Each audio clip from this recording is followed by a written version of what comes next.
It's not a traditional movie. There you go. They don't follow the formula that you'd expect. Even when I heard the title of the movie, it plants a certain expectation in your mind. It completely diverts from whatever you thinking. I can guarantee you that. I agree. On the cover of the movie, you see two black men. So I'm like, at first I thought it was like some post-apocalyptic. This shit literally.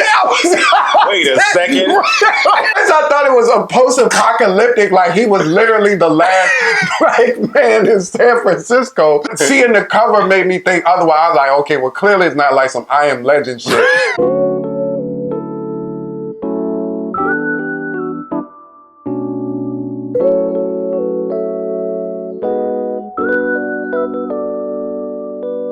What's going on, everybody? Welcome back to another episode of Cinecism. I'm Eric. It's your boy Dante, man, and today we're going to be doing a review on The Last Black Man in San Francisco. Yeah, the movie stars two best friends who initially I thought they were brothers, but Jimmy and Montgomery are these two young dudes living in California who frequently visit this house that's occupied by an older couple. They go every so often to try to restore it and repaint it and keep it looking fresh and well maintained. Keep in mind there's people living in there. Yeah. So when they come over, it's kind of like an awkward situation. Again? Right. Get the fuck out of here. Understandably so. It's weird as hell for somebody to be painting your house while you living in that. You have no context. And for it to be a reoccurring thing, it's kind of, And we learn later in the movie that this house allegedly belonged to Jimmy's grandfather. It was built by him back in 1946. That's what he said, 1946. Trying to maintain the property, I guess, because it had sentimental value. It's been in his family. It was the house that he essentially grew up in, I think,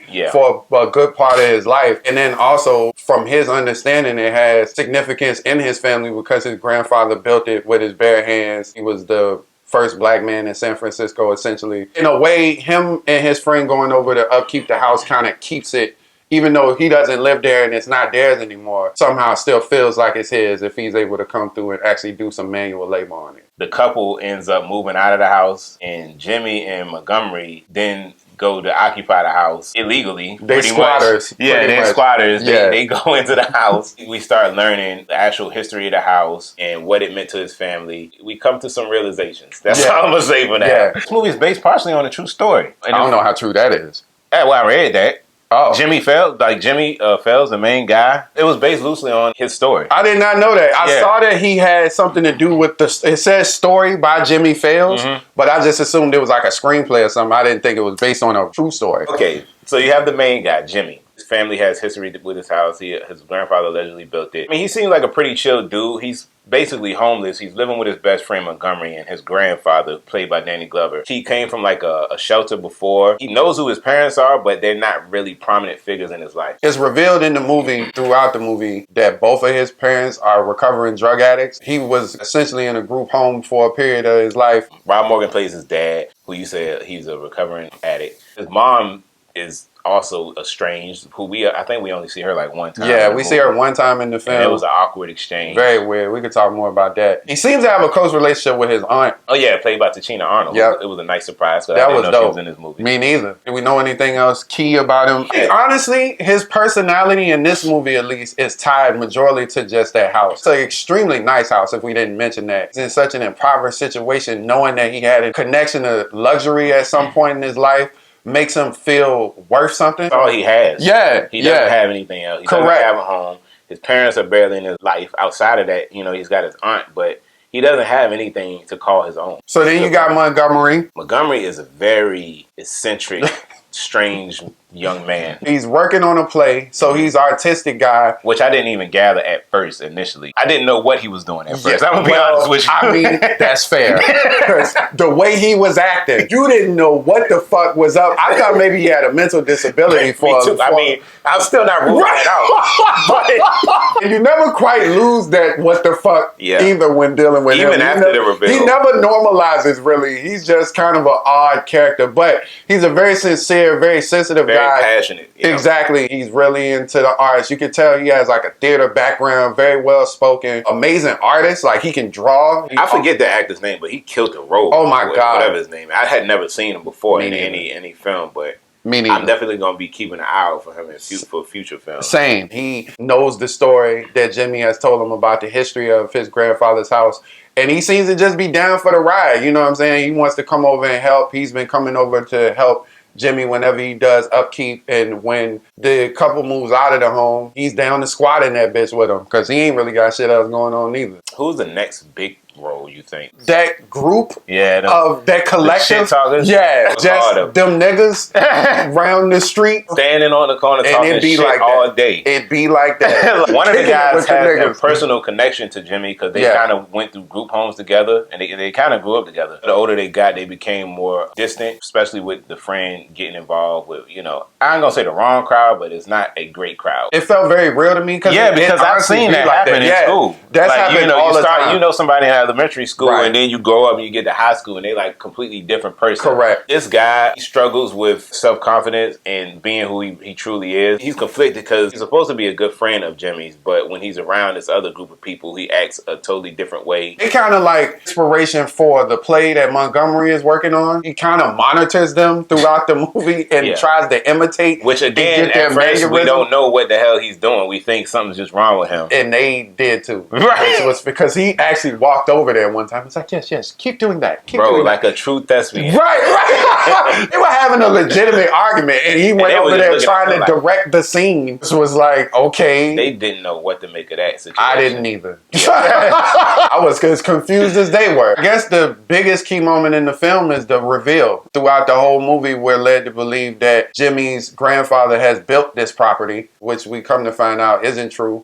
Turns out the house was built in the 1800s by a completely different individual. What I just say? Yeah, delete that shit. Yeah. Nigga said, actually, Ricky Martin in the Live La Vida Loca era. But yeah, it's kind of hinted at early. Don't know history at all. Yeah, it was in the dumb as ass. JB versus Nas Ether Wars that the house was built. It's kind of hinted at earlier in the movie when he has a conversation with his dad. It's not really explicitly stated until it's revealed by Montgomery that it's not the house. They kind of do a good job at making you think that it's a possibility that it is not the house that he thinks it is, but they don't like I said, they don't explicitly state it till later on in the movie. Yeah, they don't. It's a pivotal moment because like we mentioned, he don't have anything else. So this house is all he has. It's kind of like his world is shattered in a way. I don't know if he ever really recovered from it, honestly. I mean, the thing about it is deep down, he even said he already knew. He'd been lying to himself and to other people so long, he kind of convinced himself that his lie was the truth. Yeah. It was like a coping mechanism for him, basically. I was trying to figure out, was the movie trying to make references to gentrification in some of these situations? It's like, yes and no. I was just thinking about that, too. When his grandfather moved into the neighborhood, there were no black people there. So I think that part was true. He was essentially the first black man to live in that neighborhood. It's like they kind of had this undertone of gentrification. So you have this connection and this heritage to a neighborhood that your children's children can't even occupy. His grandfather might not have built that house with his hands, but he probably was a staple in the community. It does mean something. And now the fact that his kids can't even really go on the grounds, or his children's children can't go on the grounds, definitely speaks to gentrification in a way. Another big moment for me was that play scene. It was very tense to me. I didn't know what to expect, and I don't feel like the audience in the movie, like that was watching the play, knew what to expect either. The guy that played Montgomery, I wish I would have written down his name, but he did such an amazing job of creating this. He created this energy that it was just an intensity to his performance. So the guy that we talked about that Jimmy lost connection with ended up getting killed. This is almost like, in Montgomery's eyes, kind of like a eulogy for him. He combined a lot of elements from a lot of different known individuals within the community. Right. It was so emotionally charged, and it was this intimate setting. It was in the house. Yeah, in the attic. It was dark. It was very contained environment. The wild part about that scene, listen, bro, his intro into that play where he was two men in one, he was reenacting that argument that them dudes that stand on the corner. He was like, yeah, shut up, nigga. Whatever, you a bitch. Whatever. All I was thinking was like, man, if I went to my friend's one-man show, no way I could watch a grown man. Bro, that shit reminds me of... His face was painted. He looked like Two-Face. Yeah, just to give you a visual. He looked like Batman. He was split down the middle. He had on one of the dude's wardrobe on one side and another dude's wardrobe on the other side. Then he had a ball cap together on one side of his head because dude was bald with tats on his fucking head. Oh, it was just a jarring image and an even more jarring performance. I'm trying to imagine being somebody sitting up in that attic watching this dude. That's what I said. Like I'd be looking like, oh shit. I would have had to leave. It was too late. It'd be more awkward if you try to get up with that little ass audience and try to walk. Excuse me, bro. I gotta get the fuck out of here. Right? Yeah. I thought this was gonna be a movie. Right. Big takeaway for me for this movie was the cinematography was amazing. You could tell that whoever directed this movie, and I forgot the gentleman's name, was influenced by Spike Lee, especially his early work. It looked a lot like Do the Right Thing. It looked a lot like School Days. I just thought it was done really well. Even the score of it, because if you know anything about original Spike Lee movies, it's not really music in it. It's more like instrumentation. Like very jazz influenced, it's very like string orchestra type. This movie was reminiscent of that. I just thought that was dope. I thought they did a great job editing this movie. That's another key moment where he saw his mom on the bus. Clearly you could tell that there's some damage and distance there. He kind of see his mom on the bus like it's an old high school friend. Like it ain't like you see your mom. Yeah, it was a very short exchange. But yeah. It was sad. Like it was very sad. Even though it wasn't much dialogue or no real explanation given, you got a lot of information just from their interacting. It was like, oh, all right, well, clearly they're not close. One more thing to know, man, Montgomery, man, I know he's eccentric as hell. His wardrobe just had me tripping, bro. The blazer with the goddamn sandals. Hot. Even the dudes clowned his sandals. Just called them shit Jesus sandals or something. He looked a fool. It's California. He got all these layers on. I'm like, bro, you ain't hot. He was sweating bullets in a couple scenes. The aunt even said that. She's like, you can take that jacket off. I didn't know much about the cast for this movie, so it was some big names in here that I had no idea were in here. Danny Glover, Mike Epps, Tashina That's right, Arnold, Mike Epps. Yeah, they kind of Rob Morgan. These are big name actors at this point, and to be in a movie where it's not really a known director or a known lead, I just thought was dope. Overall, I thought this was a pretty good movie. At first, I'm not gonna lie, I was like, man, what have we gotten ourselves into? Correct. It had a lot of different messages in it, so I thought that was pretty dope. It wasn't like super stated, but I enjoyed the subtle themes that they had in the movie. Overall, I think I'm gonna give The Last Black Man in San Francisco a 7.5 out of 10.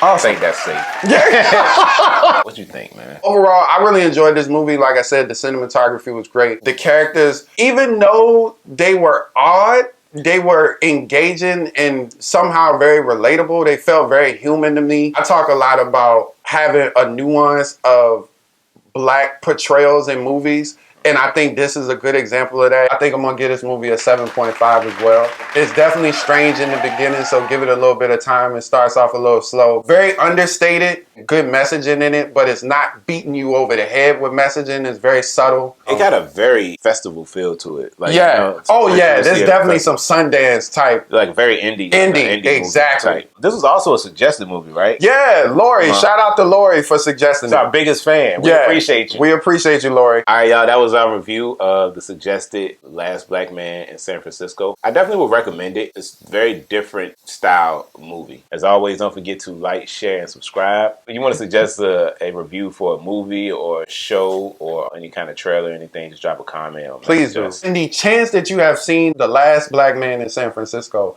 I am very curious as to what people have thought about this, because like we mentioned, we weren't really that aware of it. Thanks. Peace. Peace.